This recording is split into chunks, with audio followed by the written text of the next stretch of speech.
Udaipur city palace രാജസ്ഥാനിലെ അതിമനോഹരമായ ഏറ്റവും വലിയ കൊട്ടാരം ആരവല്ലി പർവ്വതനിരയിലെ കുന്നുകൾക്ക് മുകളിൽ സ്ഥിതി ചെയ്യുന്നു. മുഗൾ രജപുത്ര വാസ്തുവിദ്യയുടെ മനോഹരമായ സംയോജനം കൂടിയാണ് city palace.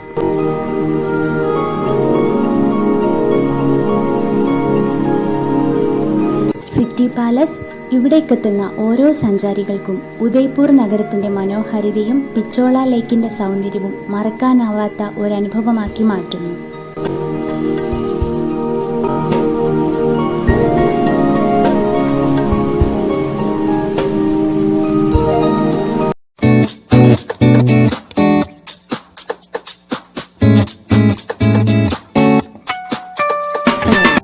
Hi friends, good morning. നമ്മളങ്ങനെ ഉദയ്പൂരെത്തി. ഉദയ്പൂരിൽ നിന്ന് ഹോട്ടലിൽ ചെക്ക് ഇൻ ചെയ്ത് നമ്മൾ ബ്രേക്ക്ഫാസ്റ്റ് കഴിഞ്ഞ് പുറത്തിറങ്ങി. ഇപ്പം നമ്മൾ എങ്ങോട്ടാ പോകുന്നത്? സിറ്റി പാലസിലേക്കാണ് നമ്മൾ കാണുന്നത്. എല്ലാവർക്കും സ്വാഗതം. അതിന് മെയിൻ ഗേറ്റ് ഞാൻ കാണിച്ചത്. ഇവിടെ ആക്ച്വലി ഇതിലെ കൂടെ നടക്കാൻ സമ്മതിക്കുന്നില്ല. ഗേറ്റ് ഇവിടുന്ന് കാണണ്ട. ഇതാണ് സംഭവം, ഗേറ്റ്. പക്ഷെ അവർ സമ്മതിക്കുന്നില്ല കൂടെ നടക്കാൻ. അപ്പുറത്ത് ചെറിയൊരു കിളിവാതിൽ പോലെ ഉണ്ട്. ആൾക്കാർക്ക് പോകാൻ വേണ്ടി ആ കിളിവാതിൽ. എൻട്രി ഫീ 50 രൂപ. പക്ഷെ ഇതെല്ലാം കൂടെ ഒരുമിച്ചേ കിട്ടുള്ളൂ. പുറമേന്ന് കാണാം. ഉള്ളിൽ കയറണേൽ എല്ലാം കൂടെ കൂട്ടിയിട്ട് 450 രൂപ ഒരാൾക്ക്. ഈ ഒരു സിറ്റി പാലസിന്റെ എൻട്രി ഫീ എന്ന് പറയുന്നത് ഒരാൾക്ക് 450 രൂപയാണ്. അതുപോലെ തന്നെ രാവിലെ 9:30 മുതൽ വൈകുന്നേരം 5:30 വരെയാണ് സന്ദർശകർക്ക് അനുവദിച്ചിരിക്കുന്ന സമയവും. ഒരു 4 നൂറ്റാണ്ടോളം മേവാർ രാജവംശം ഉദയ്പൂർ ഭരിച്ചിരുന്നത് ഈ ഒരു രാജകൊട്ടാരത്തിൽ ഇരുന്നുകൊണ്ടാണ്. നമുക്കിവിടെ കാണാം, നമ്മുടെ മുമ്പിൽ വളരെ പ്രൗഢിയോടെ നിൽക്കുന്ന സിറ്റി പാലസിനെ. ഇവിടെ നിന്ന് നോക്കുമ്പോഴേ നമുക്ക് മനസ്സിലാക്കാൻ വേണ്ടി പറ്റും അതിൻ്റെ ആ ഒരു വലിപ്പം എത്രമാത്രം ഉണ്ടെന്ന്. 11 കൊട്ടാരങ്ങൾ ചേരുന്നതാണ് ഈ ഒരു സിറ്റി പാലസ് എന്നാണ് പറയുന്നത്. നമുക്ക് മുന്നോട്ട് പോകുമ്പോൾ ഇനി കൂടുതൽ കാഴ്ചകളും ഒക്കെ കാണാൻ വേണ്ടിയിട്ട് പറ്റും. അപ്പം നമുക്ക് മനസ്സിലാക്കാൻ വേണ്ടി പറ്റും. ഇവിടുന്ന് കുറച്ച് നടക്കാനുണ്ടെന്ന് തോന്നുന്നു. ഇലക്ട്രിക് വാഹനത്തിൽ ആൾക്കാർ പോകുന്നതൊക്കെ ഇവിടെ കാണുന്നുണ്ട്, പ്രായമായവരും മറ്റുമൊക്കെ. അല്ലാത്തവരൊക്കെ നടന്നു പോകുവാണ് ചെയ്യുന്നത്. ഇതാ നമ്മൾ സിറ്റി പാലസ് ഒരു വശത്ത്, അതിന് നേരെ ഇപ്പുറവശത്ത് ഈ കാണുന്നതാണ് പിച്ചോള ലേക്ക്. ഉദയ്പൂർ അറിയപ്പെടുന്നത് തന്നെ സിറ്റി ഓഫ് ലേക്സ് എന്ന പേരിലാണ്. അതുപോലെ തന്നെ ഈ ഉദയ്പൂരിലെ ഏറ്റവും വലിയ തടാകം കൂടിയാണ് ഈ പിച്ചോള ലേക്ക്. 9 തടാകങ്ങളുണ്ട്. അതിലെ ഏറ്റവും വലിയ തടാകമാണ് നമ്മുടെ മുൻപിൽ ഈ കാണുന്ന വിശാലമായ പിച്ചോള ലേക്ക്. ഇതിൻ്റെ നടുവിൽ ഒരുപാട് വലിയ കൊട്ടാരങ്ങളൊക്കെ ഉണ്ട്. ആ കാണുന്നത് ലേക്ക് പാലസ് ആണ്. അങ്ങോട്ട് പോയാൽ ജഗ് മന്ദിർ ഉണ്ട്. അങ്ങനെ ഒരുപാടുണ്ട് കാണാൻ. സെക്യൂരിറ്റി വന്ന് പിടിച്ചോണ്ട് പോകുന്നതായിരിക്കും. ചെയ്യുന്നതെന്ന് പറയുന്ന കാര്യങ്ങളൊക്കെ ഇവിടെ ഇരുന്ന് ചെയ്യുന്നത്. ഇത് എന്റെ ബാക്ക്ഗ്രൗണ്ടിൽ കിടക്കുന്നതാണ് ജഗ് മന്ദിർ, പിച്ചോള ലേക്ക്. ജഗ് മന്ദിറിലേക്കുള്ള വഴി ഇതാണ്. ബ്യൂട്ടിയില്ലേ? ഇതിങ്ങനെ നോക്കിക്കഴിഞ്ഞാൽ ഇതാണ് ഇങ്ങനെ ബാക്ക്ഗ്രൗണ്ട് വരുന്നത്. ചേട്ടായി അവിടെ നിന്ന് എഴുന്നേറ്റ്. ഈ ചേട്ടായി ഭയങ്കര കുരുത്തക്കേടാണ് ഇന്ന്. എന്നാന്നറിയില്ല, ഭയങ്കര കുരുത്തക്കേട് കൂടുതലാണ്. യഥാർത്ഥം ഞാൻ വിചാരിച്ചോ, ഇവിടുന്ന് അങ്ങോട്ട് കുറെ ദൂരം ഉണ്ടെന്നാ വിചാരിച്ചത്.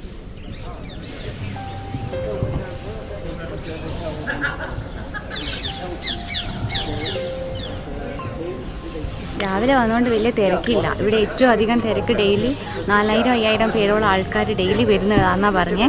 പിന്നെ അവധി ദിവസങ്ങളിലാണ് അതിലും കൂടുതലെന്ന്. പക്ഷേങ്കിൽ ഇന്നിപ്പോൾ രാവിലെ 9:30 ആയതേ ഉള്ളൂ. ശരിക്കും 9:30ക്ക് ഓപ്പണിങ്. പക്ഷെ ഇന്ന് 9 മണിക്ക് നമുക്ക് പോരാൻ പറ്റിയിട്ടുണ്ട്. നോക്കാം.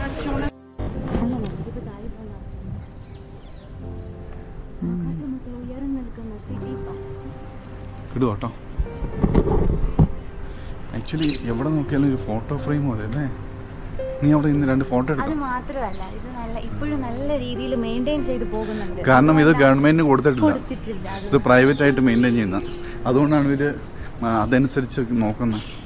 ഗവൺമെന്റ് കൊടുത്തു കഴിഞ്ഞാൽ പിന്നെ ആൾക്കാരെ വന്ന് പടവും വരച്ച് പിന്നെ വർഷവും വന്ന വർഷം എഴുതിയാണ്. ഇവിടെ നിന്ന് നോക്കുമ്പോൾ നമുക്ക് കുറച്ചുകൂടെ ഉയരത്തിലേക്ക് നമ്മൾ വന്നു. കുന്നുകൾക്ക് മുകളിലാണല്ലോ ഓൾറെഡി ഞാൻ പറഞ്ഞിട്ടുണ്ട് സ്ഥിതി ചെയ്യുന്നത് ഈ ഒരു സിറ്റി പാലസ്. അപ്പോൾ കുറച്ചുകൂടെ മുകളിലേക്ക് വന്നപ്പോൾ പിച്ചോള ലേക്കിൻ്റെ ഒരു അടിപൊളി വ്യൂ നമുക്ക് കാണാൻ പറ്റുന്നുണ്ട്. അങ്ങനെ ഫൈനലി നമ്മൾ മെയിൻ ഗേറ്റിൻ്റെ അടുത്തെത്തിയിട്ടുണ്ട്. ആക്ച്വലി നമ്മൾ ഈ സൈഡിലൂടെയാണ് വന്നത്. 2 വാതിലുണ്ടായിരുന്നു. മെയിൻ വാതിൽ അപ്പുറത്തെ സൈഡിലാണ്, നമ്മൾ ഇപ്പുറത്തെ സൈഡിൽ കൂടെയാണ് വന്നത്. അതുകൊണ്ട് തിരിച്ചിറങ്ങുമ്പോൾ ഞങ്ങൾ മെയിൻ വാതിൽ കാണിച്ചു തരാം. നമ്മളിപ്പോൾ വന്നത് കിഴക്ക് സൈഡിലുള്ള ഒരു വാതിലിലൂടെയാണ്. അതാണ് ഇപ്പോൾ ഞങ്ങൾ ഫേസ് ചെയ്തുകൊണ്ടിരിക്കുന്നത്. ഇത് വലിയ സ്ഥലമാണ്, കുറേ അങ്ങോട്ടും വഴി ഇങ്ങോട്ടും വഴിയുണ്ട്. ഇത് എവിടെയാ പോകേണ്ടതെന്നുള്ള ഒരു ഐഡിയ ഇല്ലല്ലോ. 15 ഏക്കറിലെങ്ങാണ്ട് വ്യാപിച്ചു കിടക്കുന്നത് സിറ്റി പാലസ്. അത് മാത്രമല്ല, ഇപ്പം ഞങ്ങൾ അവിടെ ഒരു പോയിന്റിൽ ഇങ്ങനെ ഇരിക്കുമായിരുന്നേ. അന്നേരം ഒരു ഫോറിനർ വന്നിട്ട് നമ്മോട് പറഞ്ഞു ഫോട്ടോ എടുത്തു തരണമെന്ന്. അത് നമ്മുടെ നമ്മുടെ ഫോണിൽ അടിപൊളിയായിട്ട് ഫോട്ടോ എടുത്തിട്ട് സോ ബ്യൂട്ടിഫുൾ. അതാണ് അല്ലേ, നമ്മളാണേലോ എവിടെ നമ്മളാണേലും 6 ഫോട്ടോ എടുത്തു. കാര്യം ചോദിച്ചാൽ ഇങ്ങോട്ടാരും ചോദിക്കും. അങ്ങനെ നമ്മളിപ്പോൾ സിറ്റി പാലസിൻ്റെ കൊട്ടാരത്തിൻ്റെ നടുമുറ്റത്ത് പ്രധാന എൻട്രൻസിൻ്റെ ഭാഗത്ത് എത്തിയിരിക്കുകയാണ്. മേവാറിൻ്റെ രാജാവായിരുന്ന ഉദയസിംഗ് രണ്ടാമൻ നിർമ്മിച്ചതാണ് ഈ ഒരു കൊട്ടാരം. 1559 കൊട്ടാര നിർമ്മാണം തുടങ്ങിയത്. 16-ാം നൂറ്റാണ്ടോടെ കൊട്ടാര നിർമ്മാണം പൂർത്തിയായെങ്കിലും പിന്നീട് വന്ന രാജാക്കന്മാർ കൊട്ടാരത്തിൽ ചില കൂട്ടിച്ചേർക്കലുകളൊക്കെ നടത്തി കൊട്ടാരത്തെ വിപുലമാക്കി. നമുക്കിവിടെ നോക്കിക്കഴിഞ്ഞാൽ കാണാൻ പറ്റും വിശാലമായ രാജകൊട്ടാരം. ഈ ഒരു കൊട്ടാരത്തിനെ സംബന്ധിച്ച് എടുത്തു പറയേണ്ട ഒരു കാര്യമുണ്ട്. ഇപ്പോഴും ഈ കൊട്ടാരം മേവാറിൻ്റെ അധീനതയിൽ തന്നെയാണുള്ളത്, അവരുടെ സ്വത്താണിത്. ഈ ഒരു കൊട്ടാരം മറ്റു കൊട്ടാരങ്ങളെപ്പോലെ ഗവൺമെൻറ്റിൻ്റെ പരിധിയിലൊന്നുമല്ല. രാജകുടുംബങ്ങൾ ഉൾപ്പെടുന്ന ഒരു ട്രസ്റ്റാണ് ഈ ഒരു കൊട്ടാരം നടത്തിക്കൊണ്ട് പോകുന്നത്. അതിനാൽ തന്നെ നല്ല രീതിയിൽ മെയിൻറ്റെയിൻ ചെയ്തു പോകുന്നുണ്ട്. ടൂറിസത്തിലൂടെയും പ്രൈവറ്റ് പാർട്ടികളൊക്കെ നടത്തുന്ന പാർട്ടികളിലൂടെയൊക്കെ മെയിൻ വരുമാനം ഉണ്ടാക്കാൻ വേണ്ടിയിട്ട് അവർക്ക് സാധിക്കുന്നുണ്ട്. എന്തായാലും നമുക്കിനി മുന്നോട്ടേക്ക് പോകാം. ഇതാണ് കൊട്ടാരക്കെട്ടിൻ്റെ അകത്തേക്ക് പ്രവേശിക്കാനുള്ള പ്രധാന കവാടം. ഈ ഒരു കവാടം സൂരജ് പോൾ എന്ന പേരിൽ അറിയപ്പെടുന്നത്. അതിൻ്റെ സൈഡിലായിട്ട് സൂര്യഭഗവാന്റെ ചിത്രം വെച്ചിരിക്കുന്നതൊക്കെ കാണാൻ പറ്റും. പിന്നെ ഇവിടെ ഒരു സൈഡിലായിട്ട് ഒരു ആനയെ നെറ്റിപ്പട്ടൊക്കെ ചൂടി നിൽക്കുന്ന ഒരു ആനയുടെ ഒരു സ്റ്റാച്ചു നിങ്ങൾക്ക് കാണാൻ പറ്റും. അതിൻ്റെ ചോട്ടിൽ പോയി ചേട്ടായി ഫോട്ടോയെല്ലാം എടുക്കാൻ വേണ്ടി പോസ് ചെയ്ത് നിന്നിട്ടുണ്ട്. ഇതാണ് സൂരജ് പോൾ എന്ന് പറഞ്ഞ ആ കവാടം. അതിൻ്റെ വാതിലുകളിൽ നമുക്ക് ഇരുമ്പാണികൾ കൊണ്ടൊക്കെ ഇങ്ങനെ സുരക്ഷാ സംവിധാനമായിരുന്നു, അങ്ങനെ ഇരുമ്പാണികളൊക്കെ സെറ്റ് ചെയ്തിട്ടുള്ളത്. ഇതല്ലേ പ്രധാന കവാടം, അതുകൊണ്ട് വളരെ സുരക്ഷ ആവശ്യമായിരുന്നുവല്ലോ. എന്തായാലും നമുക്കിനി അകത്തേക്ക് കയറി നോക്കാം. അവിടുന്ന് നമ്മളിങ്ങനെ നേരെ വരുന്നത് ഇങ്ങനെയൊരു നടുമുറ്റത്തേക്കാണ്. ഇവിടെ ഒരു ചെറിയ ശ്രീകോവിലൊക്കെ കാണാൻ വേണ്ടിയിട്ട് പറ്റും. ഇങ്ങനെയൊരു നടുമുറ്റമാണ് ഇവിടെ. ഇവിടെ ഒരു സൈഡിൽ കുറച്ച് കുതിരകളെയൊക്കെ കെട്ടിയിട്ടുണ്ട്. കുതിരലായനമൊക്കെ ആണെന്ന് തോന്നുന്നു. അന്നത്തേത് ഇവിടെ ആയിരുന്നില്ല. ഇപ്പോൾ ഇവിടെ 2-3 കുതിരകളെയൊക്കെ കെട്ടിയിരിക്കുന്നത് കാണാം. അല്ലാതെ ഇവിടെ നിന്ന് നമ്മൾ ഇനി മുകളിലേക്കാണ് പോകേണ്ടത്.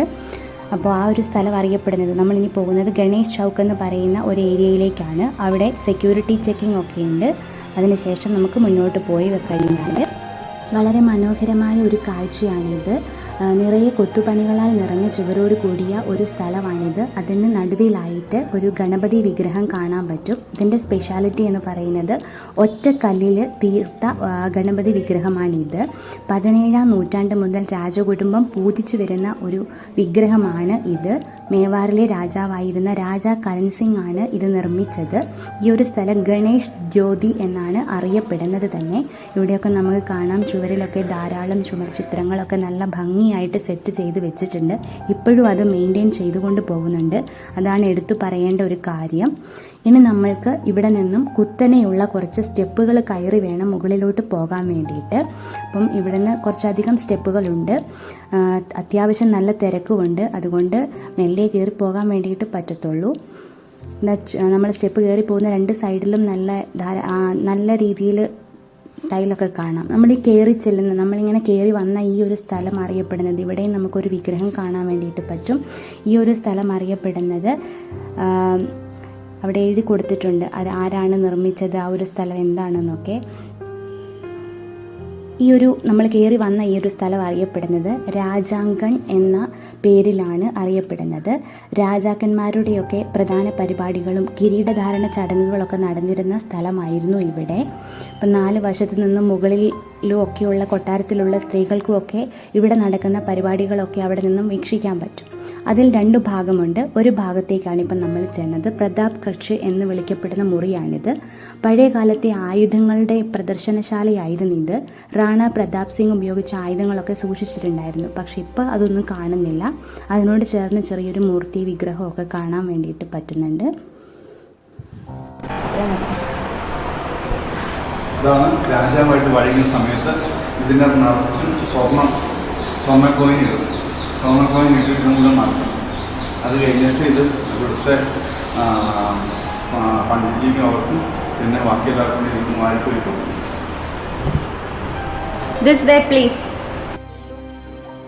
ആ ഒരു കൽത്തൊട്ടി അറിയപ്പെടുന്നത് ലഘുകുണ്ട് എന്ന പേരിലാണ്. ഇതവിടെ എഴുതി വെച്ചിട്ടുണ്ടായിരുന്നു.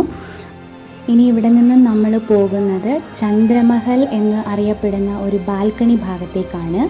ഇവിടെ നിന്ന് നോക്കിക്കഴിഞ്ഞാൽ നമുക്ക് ധാരാളം മാർബിൾ തൂണുകളും അതുപോലെ തന്നെ ചുവരിലൊക്കെ നല്ല പല പല കളറുകൾ നിറഞ്ഞ ഗ്ലാസുകൾ കൊണ്ടും പെയിൻറ്റിങ്ങും ഒക്കെ കാണാൻ പറ്റും. അതുപോലെ മെയിൻ സ്പെഷ്യാലിറ്റി ഇവിടെ നിന്ന് നോക്കിക്കഴിഞ്ഞാൽ നമുക്ക് പിച്ചോള ലേക്കിൻ്റെ വിശാലമായ കാഴ്ച കാണാനാണ്. കുറച്ചു നേരം നമുക്കിനി പിച്ചോള ലേക്കിൻ്റെ ഭംഗി ആസ്വദിച്ചാലോ.